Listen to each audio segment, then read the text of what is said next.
Welcome to Women in Power Active, an initiative started by You Are Sportswear to empower women to find their own active adventure. I'm your host, Jacalyn Gross. Lizzi Hoffert is a remarkable rower whose story is nothing short of inspiring. After facing significant hurdles and navigating through a difficult coaching environment at the University of Wisconsin, Lizzi has made a bold move to the University of Santa Barbara. With a fresh perspective and an open mind, she's exploring new possibilities, including the exciting world of cycling. Lizzi embodies resilience, adaptability, and courage to embrace change. Join us as we uncover her journey and from overcoming adversity to discovering new athletic passion. Welcome to the show, Lizzi. Thank you so much for doing this. Thank you. I appreciate that statement a lot. Really, that means a lot.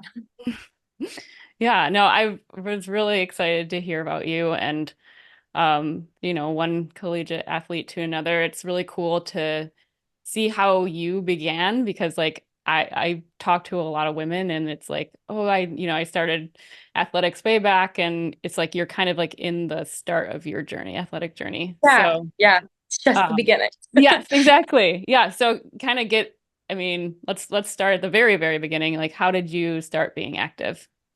Yeah, so my parents both played sports growing up.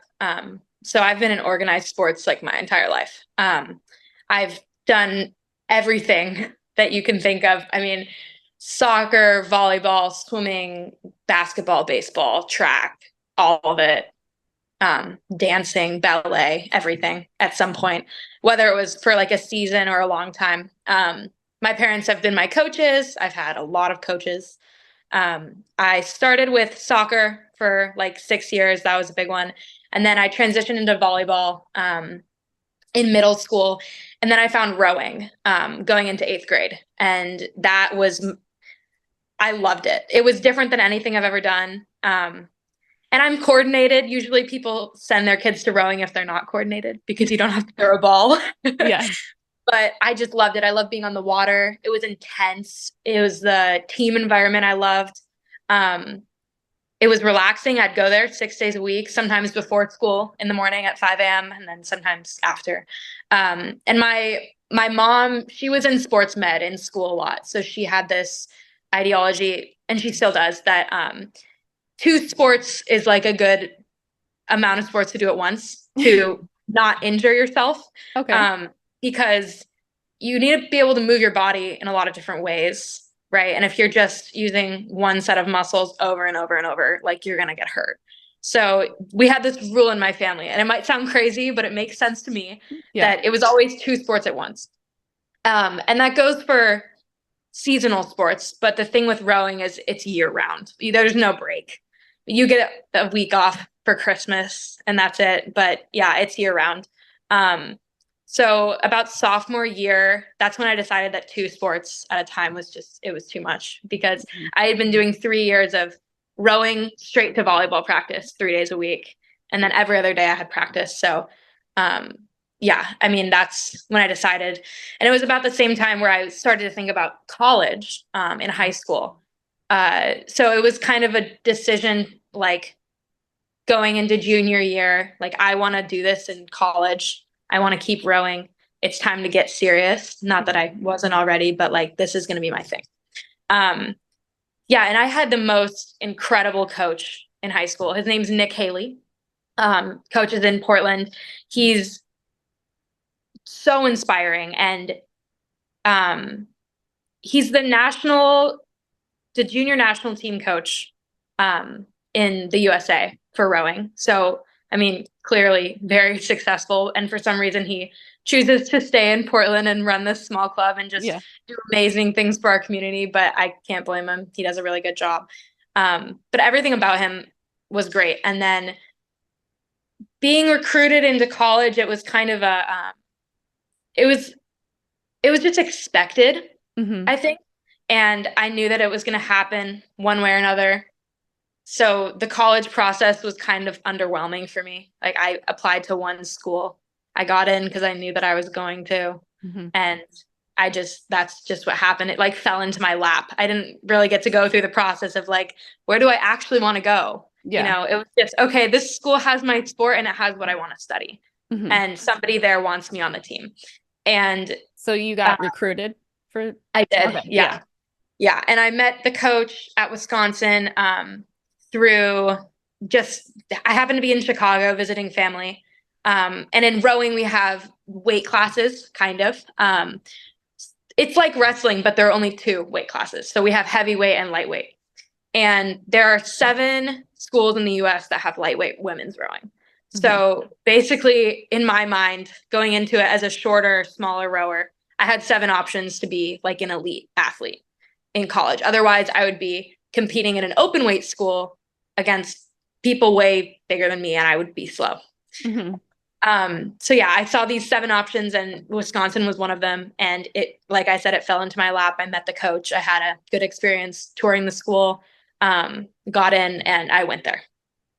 Um, and yeah, I mean, it wasn't the best experience. I'm sure we'll dig into that later, Yeah. but my team was, it was dysfunctional. Our coaches, the coaching staff was difficult and biased, and I left it. And now I think the theme of uh, my sports and athletic endeavors is just like trying to do more than one thing, um, have fun with it. I mean, I'm going to a new beautiful place for school next year. I just Mhm. got a new bike. Yeah. Um, I want to play beach volleyball again because I miss it. I want to Mhm. like join some intramurals, and just like not go crazy with one thing anymore because I've been doing that for a long time. So, yeah. Yeah.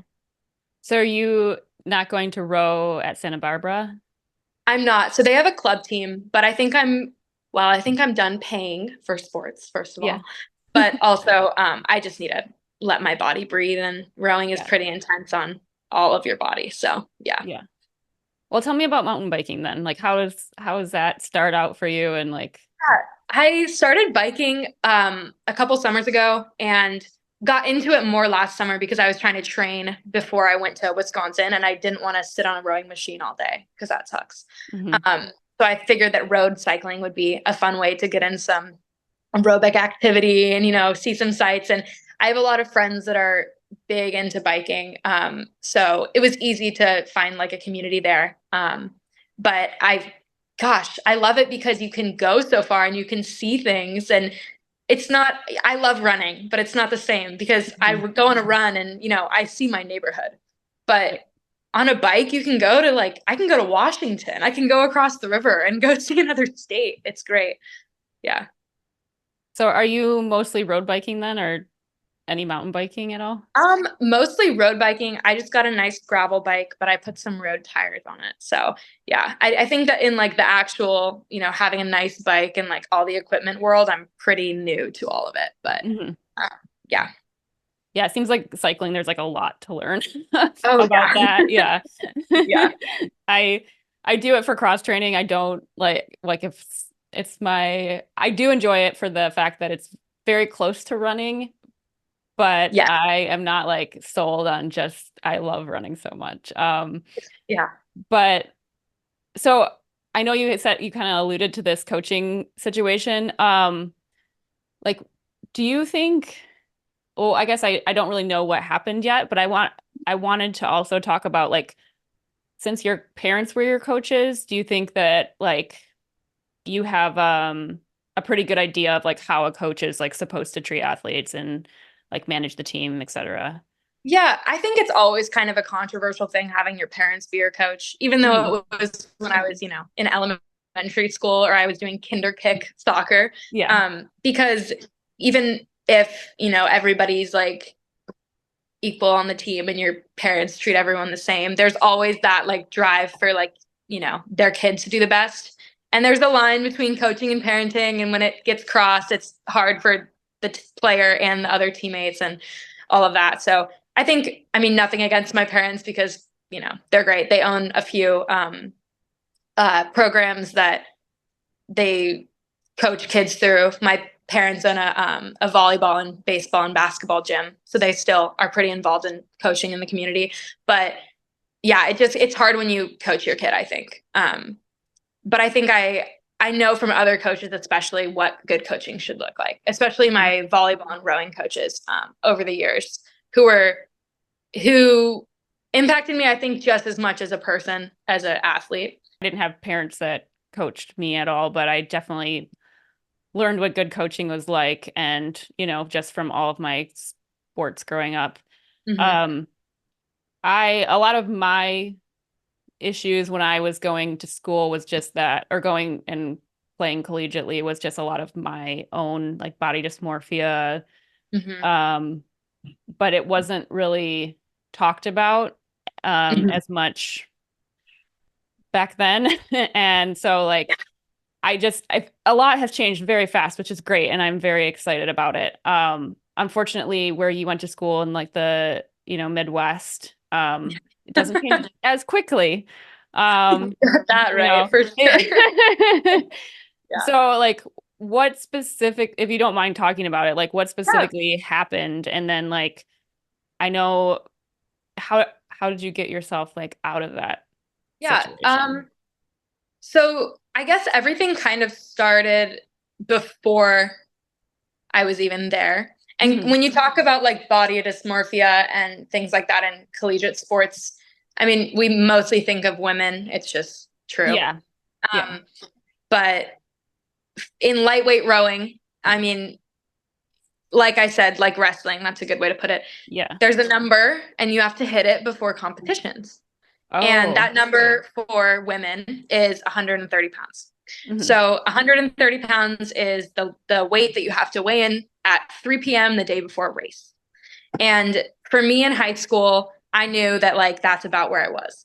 And as an athlete, especially as a woman, and like going through puberty and not being, fully developed, Yep. like you gain weight, you lose weight, it fluctuates, whatever. But Definitely. it's not really something that you control, honestly, especially when you're muscular and you're growing in a lot of places. Like you Yeah. don't know what you're going to be at. So at 17, when I was getting recruited, I was making that decision that like I'm committing for what I thought would be the next 4 years of my life to being able to be 130 pounds for 8 months out of the year or more, or at least being able to cut down and hit that. So that was a big mental game almost for me because I had to play with it a little bit in high school to make sure that I was able to do it. And I think I did it really responsibly.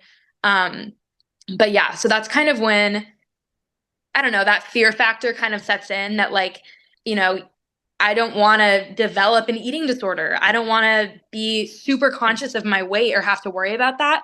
But I really want to competitively row. And that involves hitting 130 pounds. It's just the job. So Hmm. when I made that decision, it was like, okay, I'm doing this. And I got to school. And first of all, having a male coach on an all women's team where we have to constantly worry about our weight is already like setting you up for failure. Hmm. Like I think that women should be coached by women in the beginning, but that's a little crazy. And there was that aspect for sure, like coaches occasionally, disregarding the fact that we were having to cut down sometimes, or we'd be weighed once a week as like a check-in on Fridays. And I know that that's pretty standard because they want to make sure that everybody's doing okay. And like, if somebody can't hit the weight, maybe they shouldn't be on the team. But the amount of anxiety that it induces, like, every Thursday people were cutting, every Wednesday to Friday people were cutting. And it's that constant like 7-day loop of, you're done and now you can finally eat or whatever it is. And then you just redo it the next week. And for me, it wasn't as extreme as some people, but I saw some pretty crazy stuff. Like, physically, like people just shouldn't have to go through that. Hmm. um, so that was a big part of it. Having a man to guide us through that wasn't okay. And we had resources like nutritionists, but it just wasn't as accessible as you would think. And then there were just other things like, I mean, I obviously anybody could listen to this and look up who the coach is at University of Wisconsin, and I've filed many different complaints and filled out NCAA forms about it. So I don't really care, but I won't name drop or anything. But Hmm. it's just, it's disappointing to see how the NCAA reacts to those kind of like complaints or things going on because our coach would take out his personal issues on us and, cry in front of us. That's so childlike. Like, what, Yeah. we're 18 to 21-year-old girls. Yeah. We don't need to hear about your personal life, and we're No. not responsible for it at all. Right. And I think that, like, watching especially how upperclassmen on the team that I knew had been like conditioned to this and like felt bad for him, it was kind of disgusting because that's not how it should be. It should be a professional athlete to coach relationship. And if we need something, we can go to you. But it honestly doesn't go both ways. So yeah, it was those two things. I think it was the weight aspects of the sport, and then also just an unprofessional relationship between athlete and coach. Yeah. Yeah. My mouth is like, what? Yeah.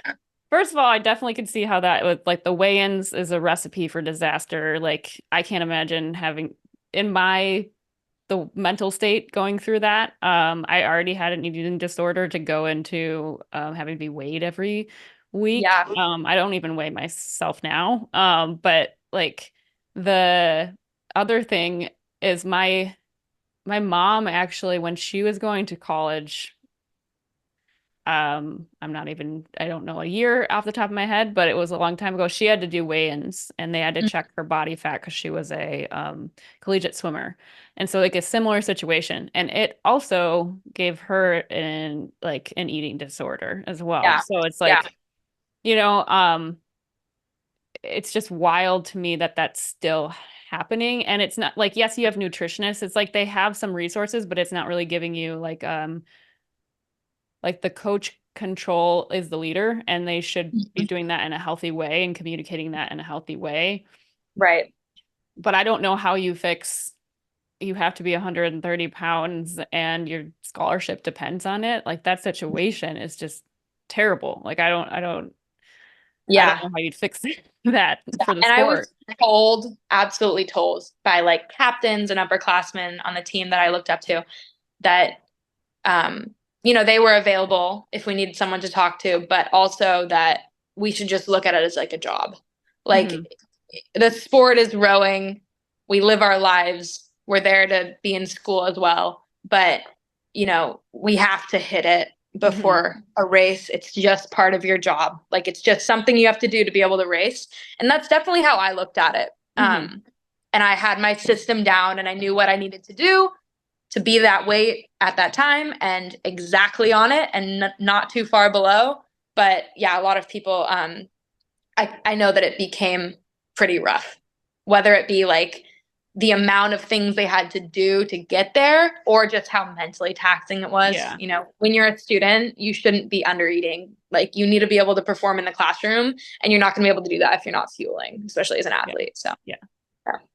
Well, I'm so glad that you have I want to see how you got out of this, but like you had the ability to know that this is wrong and you didn't just say like I'm gonna meet the challenge. You're like, no, this is not a challenge I want to be a part of. Like I need to like get myself out of this situation. So good job doing that. Like that's Absolutely. amazing. Thank you. But how did you get yourself out of that situation and I mean have the power to just like say, okay, I'm gonna go to a different school now. So I think that, well, I have a lot of support from my parents. Thankfully, they support me in everything I do. And I had been communicating with them early on. Like I knew what it would look like weight wise and, all of that. I was ready for it. And I honestly could have done that for another 3 years, Yeah. but I just wasn't satisfied with the coaching and the girls on the team. And honestly, I hated the Midwest. So when I was, talking to my parents on the phone and stuff like that, anytime I brought it up earlier in the year, they would kind of say, like if this gets bad, like you need to have options, and so around Thanksgiving, Christmas time, last year, like 2023, I decided that they were right. I needed options in case it got worse. And I was really optimistic. I was hoping that it wouldn't. I thought that it would get better, Yeah. like I wanted to be able to have a great spring racing season and I had had some fun racing in the fall. but I just decided that I needed options and I was going to look at schools closer to home, on the West Coast, West Coast. So I just, as some backups, I applied to some schools in California, Yeah. because I knew that I wanted to be in Oregon or California, and U of O or Oregon State or any schools around Oregon didn't really appeal to me. So I just thought sunshine and, Yeah. easy life. So, Yep. yeah, I applied to some schools and I, I mean, things didn't get better. Winter sucked, not just because of it was Wisconsin, because it was indoors for 6 months with a team that was, dysfunctional and I wasn't out there on the water doing what I loved. It was just Yeah. grinding every day inside and then trying not to fall asleep in class. And still, for some reason, having to make weight, even though we weren't going to be racing for 5 months, that's shouldn't be like that. So then spring came around, and I knew that if I got into any schools that I had applied to, I wanted to go there. But a lot of the schools were like UCs, University of California schools, which you have to transfer into as a junior. And I am a freshman, or was a freshman. So I was anxious about that, for sure. And then FAFSA was really delayed, last year. So most transfer applicants didn't hear back, until really late in the year. So I made the decision to transfer, like committed to a different school about 2 weeks before I was done with my year at Wisconsin, which was really cutting it close. Yeah. And it was like peak racing season, and I was hearing back from universities. It was a crazy time. Yeah. And I hadn't told any of my friends because I knew that if my coach found out that I wanted to transfer, he would kick me off the team because he constantly would say things like that. Like, if you don't want to be here, you should leave. And I didn't want to be there. But if I was there, I was going to be rowing. So I needed to stay on the team. And then, yeah, I had to have a conversation with him, and sit down before they were doing selection for who would stay for the rowing championships for the year, which goes a month into summer. And I knew even if I could have made, our roster, that I didn't want to stay a month in Wisconsin without school, only rowing with that coach. So yeah, the minute I decided that I was transferring, I had heard from Santa Barbara. I knew that I wanted to go there. I told him that I wanted to meet up and talk. And that is kind of a crazy story too, because he just told me that he was busy and he could only do a phone call. And I said, we really, really need to meet in person for this. Yeah. I think it's important that we meet in person. And he said, no, I'm sorry, I can only do a phone call. So I contacted what we called the boathouse mom. Her name's Tracy. She's lovely. And she runs a lot of different sports teams, like does all of their programming and like travel, all that kind of stuff. And I texted her and I was like, Tracy, I need you to be here for this phone call. Like, this is what's happening. And I just need to like hold someone's hand while I talk to him. Yeah. So I went into the boathouse and Tracy was there and she had me say everything that I was going to tell my coach to her. And I did. And then I called him and I told him what was happening, and that I was going to transfer. And, I did it as briefly as I could because I just didn't want to start crying. I don't know. And, he was apologetic that we weren't doing it in person, of course, because that's something that should be said in person, but also understanding. And then that was it. And my dad came and helped me move out a week later, and I went home, and now, I'm going to school in Santa Barbara next year, and I'm going to be a junior, which is kind of crazy, but yeah. So you just skipped your whole sophomore year? How's that? Yeah, I had just enough credits from high school and from last year. So I think you needed 60 to transfer. I had like 62. So, yeah. Yeah, wow. it's close. No. So how do you feel about rowing now that all happened? Like, I've rowed since. One of my best friends, she she went to Wisconsin with me kind of unexpectedly, but we rode together in high school. Okay. And we got recruited at very different times, but ended up on the same team and became much closer in Wisconsin than we ever had been before in high school. But she made me go out in a double with her a couple times this summer. And Hmm. I mean, I still have a good time. I love rowing. I think it's a beautiful sport. I don't know if I'll ever get on the erg again on the rowing machine. Yeah. Because why would I? But Yeah. I could definitely see myself getting back into it when I'm older, and I could like buy myself a single, take it out on Hmm. the river wherever I live. Yeah. But yeah, I think just for the time being, gotta find something new and fun and whatever. Yes. Yeah. Yeah. So you're getting into cycling now, but like because I know that there's, you're competitive. You did a collegiate sport, like that's a D1 school. Yeah. Um, so very competitive. Like how are you managing that now? Because like you're not going to be able to like push yourself to that limit. Like, Uh, yeah. no, that's been something that's been big Yeah. because it's first of all, it's hard to remind myself every day, like I don't need to be working out twice a day. Yeah. I don't need to be at my peak fitness 100% of the time or like constantly getting fitter. It's fine to take a day off. Like I have Mhm. 2 jobs in the summer. I don't need to be topping that off with waking up at 5 a.m. to get in a run. Like, Mhm. so I kind of like a mantra that I've taken is like, I'm doing enough Yeah. because I'm doing enough. And um, yeah, it's just, I work out because my body feels good when I do it. And I'm competitive, like you said. It doesn't need to be for any other reason. Yeah. So yeah, I'm just trying to have fun with it. But you're right. It's been difficult, not, going for a PR or things Hmm. like that I lived for Yeah. 7 years, because that's the best feeling. Hmm. And just like taking a step back from it, it's been like half kind of healing Yeah. physically and mentally, but also difficult because yeah, like there's that point where you're like, what am I going for right now? Like, what am I training for? Nothing. But Hmm. also, I just feel good when I work out. So yeah. Yeah. Well, if you ever want to compete in cross country, you can always just come to Everett. No, it's really funny, but like honestly, community college, you can like compete at any age. And like I was thinking about it, I was like, maybe I should have saved that 1 year cross country eligibility for for community for something, So It'd you be do have fun. eligibility if you ever You're change your right. I for mind. sure get on it. Yeah, exactly. Funny. No, I think it's really cool.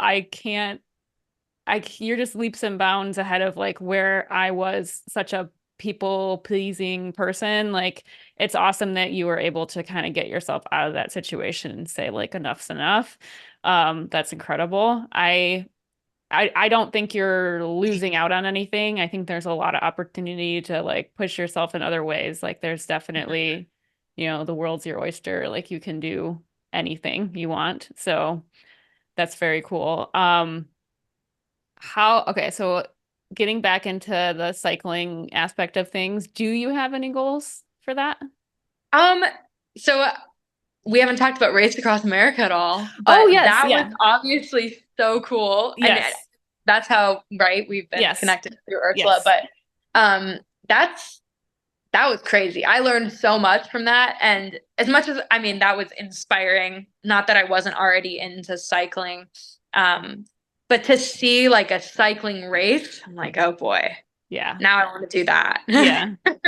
And maybe it'll take some time and maybe I need to like join a cycling club first Yeah. in Santa Barbara Yeah. or something. But I would love to even just do like fun amateur triathlons. I did a little bit of water polo in high school. Maybe I could, get back into swimming and I already run. So, Yeah. that's all you need for a triathlon. Yep. Yeah, but goals, oh, in cycling, right now it's just have fun because Yeah. I've been enjoying like bike camping this summer, taking my bike out to the coast, biking around. Um, Cool. but yeah, I think yeah, that's a good one. Triathlons be fun. Yeah. Love it. Yeah. Talk about bike camping. How, like, Oh my what do you, gosh. yeah, how did you get to do that? And like, are you doing it by yourself? Like, No, I've been going just with a friend. Okay. But even like this week, I didn't work Monday to Wednesday. So we packed up the camper van, took our bikes out to the coast around like Lincoln City area and just Mhm. like bunch of hills, Yeah. 50 miles a day going around there and then come back and take a shower in the ocean. Super fun. Super Yeah. fun. Yeah, that sounds so awesome. Like it's not nothing too, like No, that's a no. lot of that is like Not 50 you get miles a that day. Yeah. and you have saddle sore and like Yeah. all that. You're like, okay, it's bedtime. Yeah. Yeah. Yeah. Is there anything else that you like want to like explore like other than cycling? I was talking about beach volleyball. So Yeah. I played volleyball from I think like fifth grade until sophomore year Okay. of high school. And my coach was actually my mom's former student. So my mom coached and also taught in high school, Hmm. or she taught high schoolers. So a lot of her former students became my babysitters when I was little, me Yeah. and my brothers. Yeah. Um, and then, so one of them, Gloria, who is an amazing coach, she became my volleyball coach from the minute I started because she was really the one who pushed me to try it. So she's kind of like, she was my babysitter when I was younger, but now she's more like my sister or Hmm. auntie, I guess. I Yeah. don't know. So she coached me for a long time, and uh, I've always loved volleyball. And the only reason I really fell off that horse was because I decided to commit to rowing for Yep. college. Hmm. Um, but yeah, oh my gosh, I would love to get back into volleyball, especially beach. Being in Yeah. Santa Barbara, I love beach volleyball. Yeah. So yeah, Well, that'll be good too, and also like a good way to meet people when you first get there if you can join like a definitely. club team or something like that. Yeah, because I don't know anyone there, so Yeah. it'll be fun to find people with those interests. Yeah, and Yeah. also going into college like without any like default community, because Yes. last year I was headed to Wisconsin and it was like we had a group chat of the rowing team before I got there, and I was like, okay, I guess these are my friends, Hmm. and most of them are from the Midwest, and like what that's like, okay, Yes. who are Yes, you guys? everyone. I don't even know. Um, but yeah, and that was pretty Yeah. much it. That was all we did. Those were the people I saw. But now Yeah. it'll be like anyone can be my Anyone. friend. Yeah. Yeah. No, that's such a good point and something I was gonna bring up too, because that was like the same thing with me. I feel like I feel very grateful because I did have some really good connections with people. My freshman year I went to Northern Michigan and my and then my sophomore year I went to Michigan State and graduated from there. But like I have good friends from both teams that I'm still friends with to this day, like amazing connection, but also like it was really hard then like going into any other group situation like okay, Yeah. how do I do this? Like now I have to just Yeah. make friends with people that don't run. You know what Yeah. I And mean? not talk about it. Oh, Yes. Yeah. Like, how was your run? Like, literally, that was a question that everybody's yep. every day. Yep. Yeah. No. Can't ask that to everyone.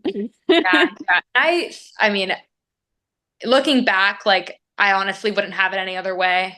Yeah. Um, because even though it was rough last year, I met a Mhm. lot of wonderful girls, Yeah. and I, now I get to skip a year of college, which in some ways is kind of like, whoa, but also I'm saving a lot of money doing Yes, you that. are. So it's okay. Yeah. Um, but yeah, I have a lot of friends that are on the team still that weren't as lucky to be able to have second options because either they, need the money for a scholarship or they just didn't act fast enough in the year. Um, so people I'm really close with, like my roommate, for example, who's seriously my best friend, but she's on the other side of the country now. Yeah. She's going back to row next year. A bunch of other girls are, and I mean, a lot of them have even just reached out to me to be like, hey, like, can I ask for help if I need it, like applying to transfer to other schools. Like, what did you do? All of that. It's just that a lot of them signed leases on apartments and Yeah. have to be in Wisconsin next year because they're paying for an apartment or, Yeah. yada, yada, whatever it is, they have to Yeah. stay. It's hard to see that, but also good to know that, like, if they need anything, they feel like they can text me and be like, Yeah. hey, what did you do? Yeah. What Yeah. what would your advice be for people that are looking to transfer? Because people might be that are listeners to this and don't Yeah. know yourself. I think a really big part of it, which is almost kind of sad, but it's just what it is Mhm. if you're in a toxic team or coaching environment, you need to be cautious. You need to think about what you're saying and what your actions are saying, because I didn't, I committed to that team 100% for the whole year. And it was because I knew that if anyone thought that I was going to transfer, or if there was any suspicion or anyone heard anything, like I was not going to be able to be on that team anymore. Mhm. So I just had to be really cautious, and I was cautious with um, the backups that I was choosing, and what I said.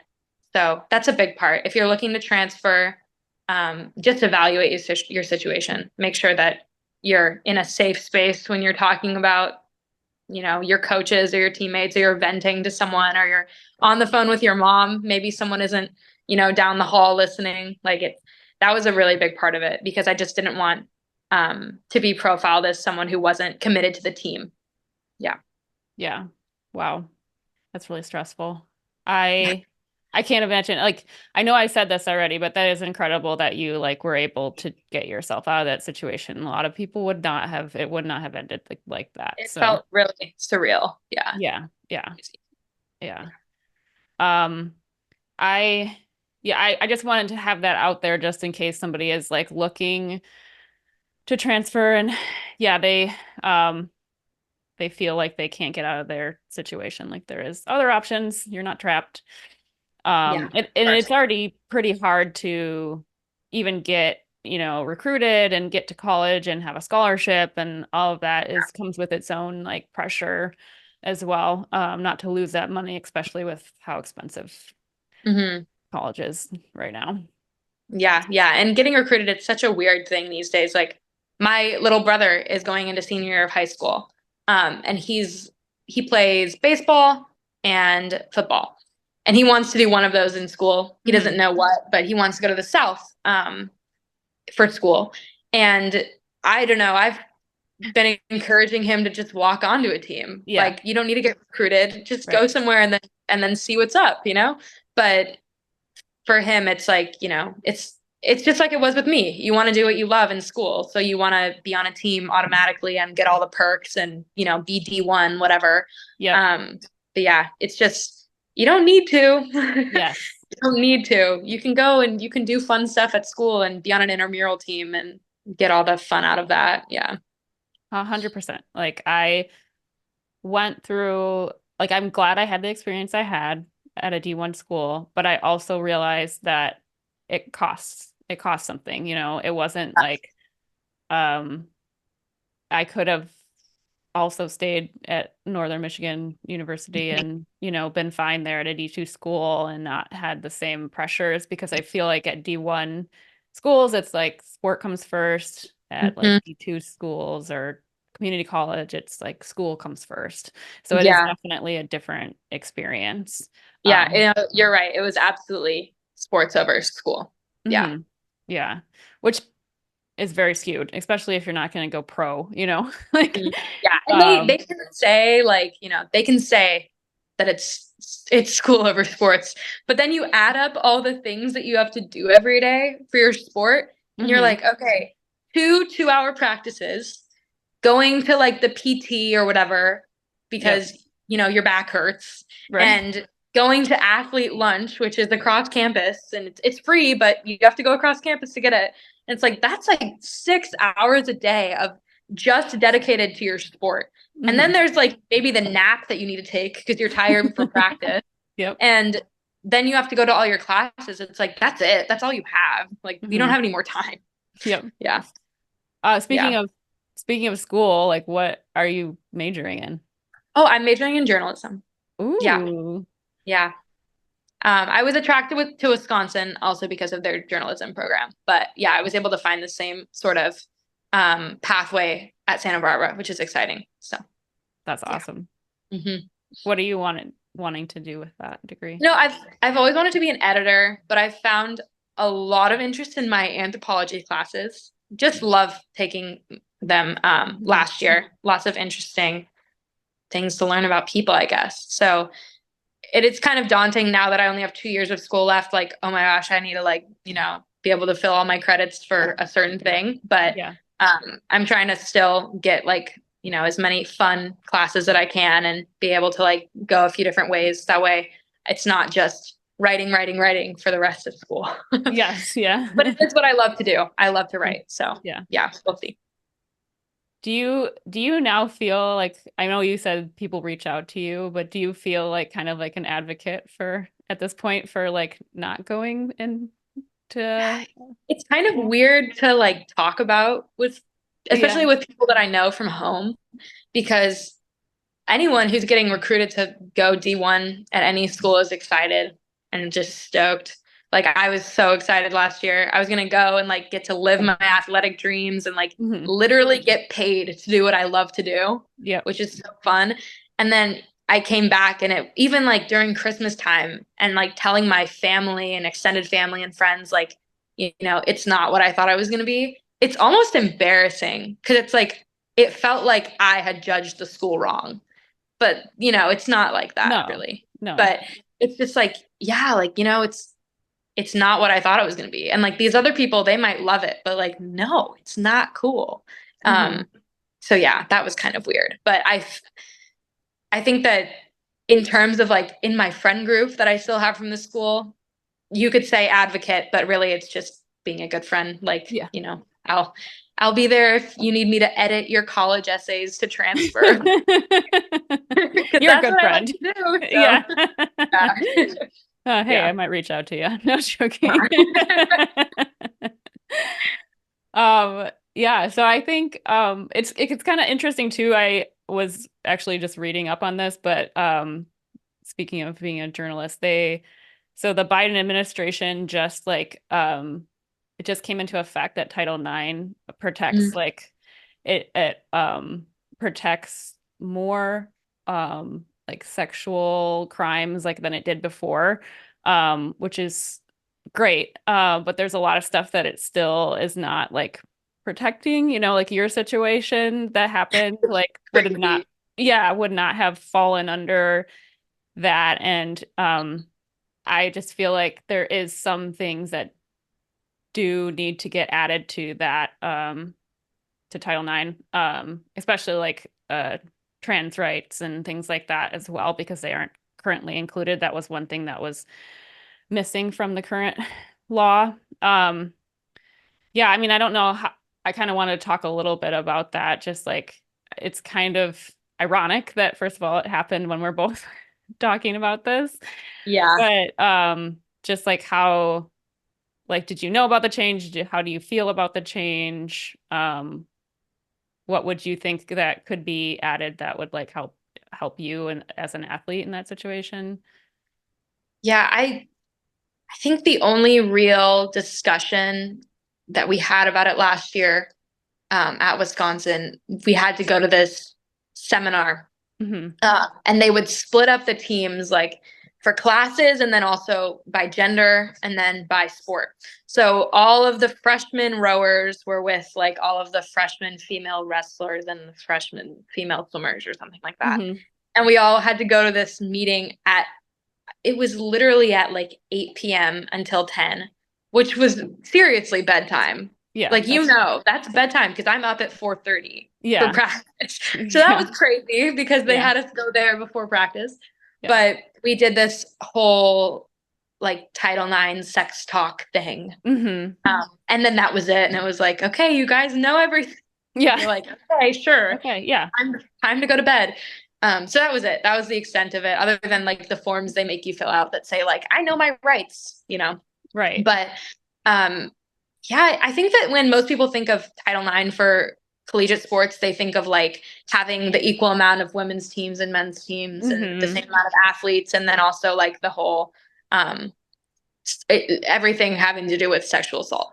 But I Yeah. think that the things that could be added, um, not necessarily just on like the women's team sides, but I guess everything is like just coach relationships with kids in any sense. It doesn't need Hmm. to be like, it's not about them being in the same room together without another person or something like Yeah. that. It's Yeah. about how they talk to each other, how the coach talks to the kids, like what can be brought up. all of that.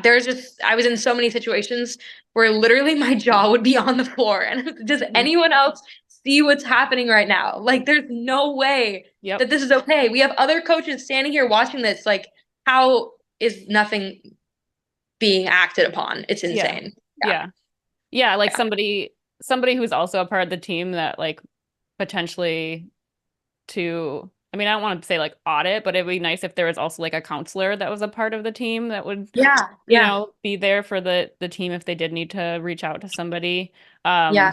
It's not always easy, like, I mean, this is said a million times, but it's not really easy or understood like where you could go for help or how to get help. So, making it a little bit more accessible for people. Like they tell you can go to get some help, but it's still really hard to take that next step if it's not like right in your face. Yeah, absolutely. And that's also, it's like positions that they place on the team, like assistant coaches, team managers, team captains, who like younger girls should feel like they can go to. Yep. And they're not seeing it. And so it's like, what can I do if our seniors or like assistant coaches or whatever aren't going to do anything? Then nothing's wrong, which just isn't true. Yeah. Right. Yeah. I mean, I don't want to speak like I love the Midwest. I'm from there. Yeah, no hate on the Midwest, guys. No, I hate on the Midwest. I love the Midwest, but I do understand that there's cultural differences too, and I don't necessarily think that, everything is perfect. I think that there are spaces and, still today that are kind of like they were, you feel like you're going back in time almost. And I daily can, hear people talking about their emotions and feelings, and I love that.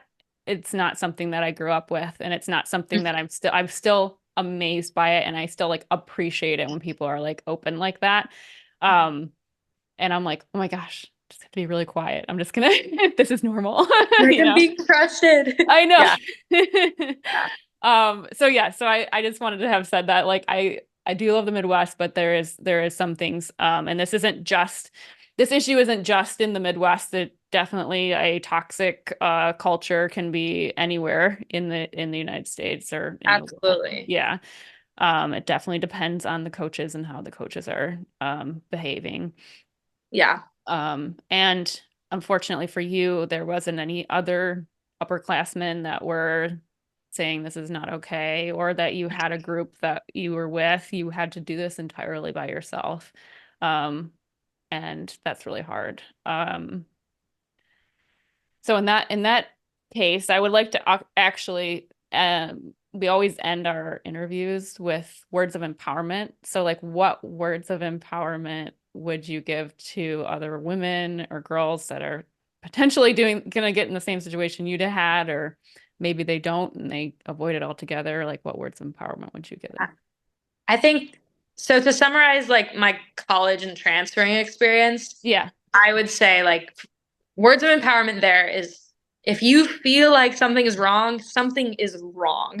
Like there is no situation when you should be like playing a sport. Like you're the valued one in that situation. You're the one doing the work. Your coaches are just there to coach you. You're the one performing. If you feel like something's wrong, it is, and you can talk to someone, because you shouldn't feel like there is something wrong in that situation. And then in sports and athletics in general, I would say just keep trying to find new things. That's what I'm trying to do right now. Just try to find things that make you feel good and excite you. Because for me, when I get stuck on something for, too long, things like that happen. It's okay. You can love a single sport, but it's so fun to do new things. Like think of how you felt when you first started your sport that you love. Like you can find that anywhere. Like go try new things. That's what I've been really enjoying. So yeah. I love that. Yeah. Go try new things, and also like be terrible at it. Cause like I tried surfing and I'm absolutely oh my gosh, terrible at surfing. That is on my bucket list, because I can't live in California and not know how to surf. Yes, but Oh boy, we'll Yep. see. Yeah, you probably don't even have to wear like a wetsuit. It's probably warm enough. No, I'll be in a Yeah. bikini, like trying to Yeah. get up there. Yeah. Is there anything that I did not ask you that you wanted to mention? Um, Gosh, we just did like my whole life story in sports. I think we got everything. Great, great. No, I'm Yeah. glad. And then do you have any plugs or is there anywhere that people can follow you if they want to follow your journey? Um, I use Strava. Okay. That's probably the social media I'm on the most. It's Yeah. just Lizzi Hoffert on Strava. Lizzi, no E. Yeah. All right. I'll follow you Find there. find my cycling adventures. Yeah, Amateur exactly. cycling there. Yeah. I'll follow you back, I swear. All right. Well, you can follow me personally. That's at Jacalyn Gross, JacalynGross. You can follow You Are Sportswear. That's the letter U, the letter R, Sportswear on all social platforms. You can check out any of our products at yoursportswear.com. If you are listening to this and you want to watch the video version, you can go on our YouTube channel. That's You Are Space Sportswear. This episode was produced by Jeremy Canaria and edited by me. Thank you, Lizzi. This has been such a great conversation. I really do appreciate your time and thank you for being so open about your story. Thank you. I have felt so appreciated and heard. That's awesome. Thank you. Thanks. Yay, we did it. Hey, that was good. That was fun.